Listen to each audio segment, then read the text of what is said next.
এটা আমাদের চেরি ফল গাছ। গত বছর এই গাছ থেকে আমরা ফল পেয়েছি। এবার আমরা অনেক ফুল দেখতে পাচ্ছি।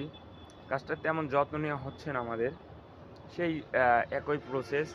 আমাদের সবজি পচা, সেটার রস সার হিসাবে আমরা এটা ব্যবহার করে থাকি। এখানে সবজি পচাটা দেওয়া হয় না, কারণ গাছটা এমনভাবে আমরা রোপণ করেছি যার গোড়াটা গ্যাপ রাখা হয় নাই। আমরা সামনের দিনে এটাকে আলগা করে সবজি পচা, সবজি উচ্ছিষ্ট অংশগুলো দেব। তো এবারের জন্য আমরা এভাবে রেখেছি।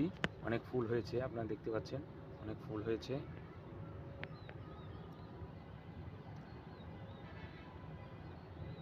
দেখতে পাচ্ছেন আপনারা, অনেক ফুল, অনেক ফুল হয়েছে, অনেক ফুল হয়েছে।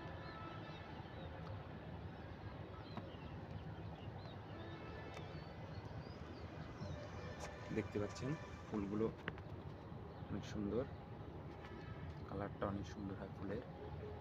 তো হচ্ছে আমাদের চেরি ফলের গাছ।